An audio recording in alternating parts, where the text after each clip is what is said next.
नमस्कार। Logical Ayurveda YouTube channel में आपका स्वागत है। आज हम एक अद्भुत औषधि के बारे में बात करेंगे। आज का वीडियो थोड़ा खास है क्योंकि ये सिर्फ आयुर्वेद विद्यार्थियों को सिखाने के लिए नहीं है, उनके सामने एक केस प्रेजेंट करने के लिए भी नहीं है, या फिर केवल आयुर्वेद चिकित्सा के प्रति आम जनता का अवबोध बढ़ाने के लिए भी नहीं है। आज का वीडियो है समकालीन रोगी चिकित्सा में आयुर्वेद चिकित्सा शास्त्र की औचित्य को स्थापित करने के लिए और जन आरोग्य को बनाए रखने में आयुर्वेद की अनिवार्यता को दिखाने के लिए। इससे आयुर्वेद की अनंतता का भी एहसास होगा कि कोई आयुर्वेद को कभी नज़रअंदाज नहीं कर सकेंगे। एहसास होगा कि कैसे कभी आयुर्वेद का महत्व कम नहीं होगा और कैसे आने वाले सदियों में भी आयुर्वेद की योग्यता बनाई रहेगी। आयुर्वेद हमेशा मनुष्य राशि के लिए आवश्यक था, आवश्यक है और आवश्यक रहेगा।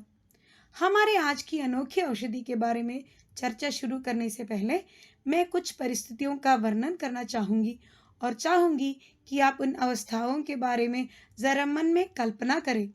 ऐसे अवस्थाओं में रोगी और उनके घरवालों की मानसिक स्थिति और भावनाओं को महसूस करने की कोशिश करें। पहला संदर्भ, सोचिए कि आपका एक बच्चा है और उनमें उम्र के हिसाब से मानसिक विकास नहीं दिख रहा है या डेवलपमेंटल डिले है। उनको मानसिक विकास के एक एक माइलस्टोन तक पहुंचने में देरी हो रही है। 2 या 3 साल की उम्र में भी वे एक भी शब्द सही तरह से बोल नहीं पा रहे हैं। एक माता पिता होने के नाते आप बहुत परेशान हैं।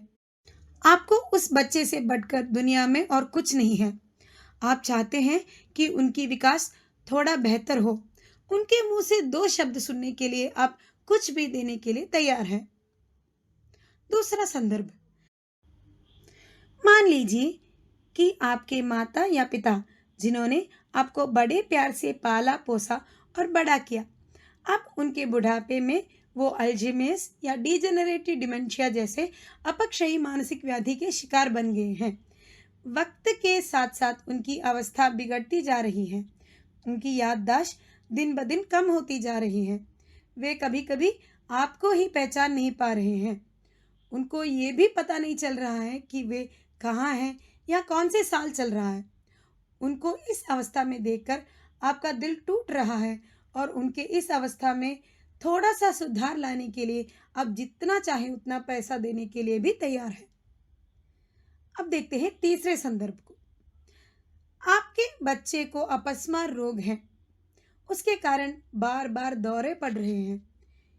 इसके लिए वो एलोपैथी के एंटी एपिलेप्टिक दवाइयाँ भी खा रहे हैं, तब भी उसको इस अवस्था में कोई सुधार नहीं आ रहा है। हर साल दवाई की मात्रा बढ़ाने के अलावा और कोई बदलाव नहीं दिख रहा है।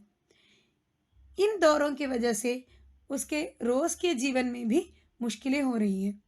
आप अपने प्यारे से बच्चे को इस तरह बुरे हालत में नहीं देखना चाहते। इन दौरों से छुटकारा पाने के लिए रास्ते ढूंढ ढूंढ कर आप थक गए हैं। आप बस इतना चाहते हैं कि इस दुरावस्था से आपके बच्चे को मुक्ति मिले। इन तीनों अवस्थाओं में यानी डेवलपमेंटल डिले, मानसिक विकास में देरी, डिजेनरेटिव डिसऑर्डर्स जैसे अल्जीमेर्स और बार बार होने वाली दिमाग के दौरे, इन सभी अवस्थाओं में सरस्वती देवी की कृपा से और सरसतारिष्ट देने से मैं आश्चर्यजनक बदलाव लाने में समर्थ हुई हूँ। इसको सिद्ध करने के लिए मेरे पास ढेर सारे केसेस के सबूत और गवाहियाँ भी हैं। मैं गौर के साथ कह सकती हूँ कि आयुर्वेद औषधियों के मदद से और हमारे शास्त्रों में दी गई ज्ञान के बलबूते पर ही इन अवस्थाओं की सफलतापूर्वक चिकित्सा करने में मैं कामयाब हुई हूँ। मेरी इस तरह सारस्वतारिष्ट के गुणगान करने की औचित्य को और भी मजबूत बनाने के लिए यहाँ मैं मेरी ही एक केस का उदाहरण देना चाहूँगी, जहाँ डेवलपमेंटल डिसऑर्डर के चिकित्सा में यह दवा बहुत ही लाभकारी स्थापित हुआ। ध्यान रहे कि जब मैं डेवलपमेंटल डिले बोल रही हूँ तब मैं सिर्फ मानसिक और भाषण से जुड़ी हुई विकास के बारे में बोल रही हूँ। मस्कुलर डिस्ट्रॉफी जैसे शारीरिक विकास के समस्याओं के बारे में नहीं। चलो अब सुनते हैं इससे जुड़ी हुई केस के बारे में।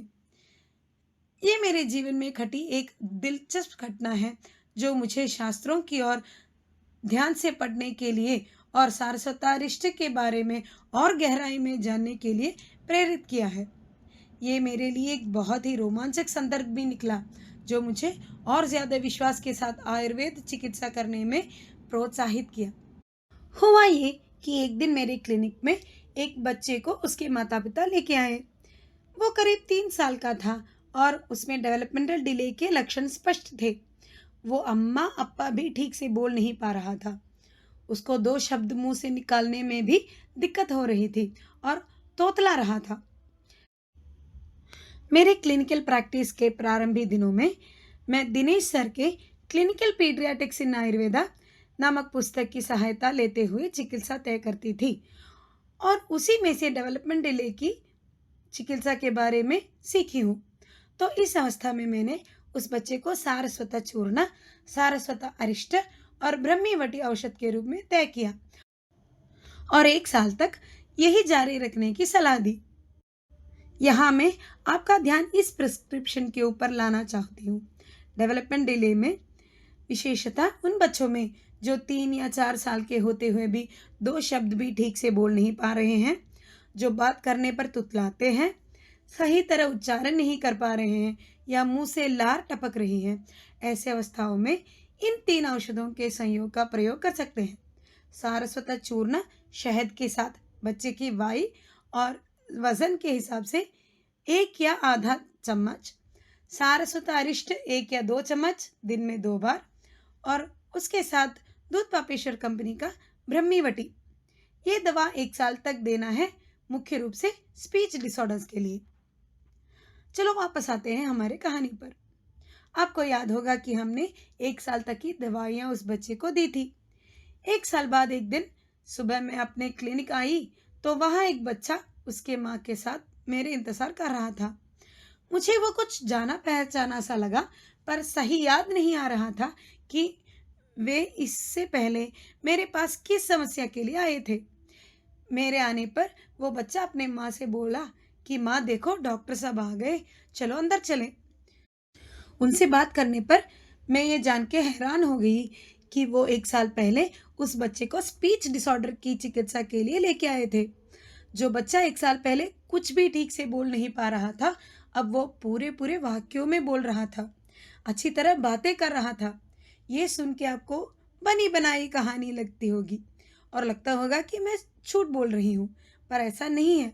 जो कुछ मैंने बोला है वो लफ्ज़ ब लफ्ज़ सच है। इस घटना से प्रेरित होकर मैंने सारस्वत अरिष्ट को अच्छी तरह समझने की कोशिश की और उसका अपनी चिकित्सा में और ज़्यादा उपयोग करना शुरू किया। इस औषधि के बारे में हमारे सभी आचार्यों के मत पढ़ी और विविध कंपनियों का सारस्वत अरिष्ट की प्रयोग करके देखा। ऐसे इसके अद्भुत शक्तियों के और भी उदाहरण सामने आने लगे। मुझे उपयोग में कोटेकल कंपनी का सारस्वत अरिष्ट सबसे बेहतर लगा। मैं पूरे आत्मविश्वास के साथ कह सकती हूँ कि मैंने इस औषधि के सहायता से 100 से अधिक स्पीच डिसऑर्डर वाले बच्चों की सफलतापूर्वक चिकित्सा की है। ये मेरे जीवन में एक महत्वपूर्ण संदर्भ निकला जो आयुर्वेद शास्त्र के ऊपर मेरे विश्वास को और भी मजबूत बनाया। आयुर्वेद चिकित्सा के दौरान हमें ऐसे हजारों संदर्भ मिल जाएंगे जो आयुर्वेद की महानता और नित्यता को दर्शाते हैं।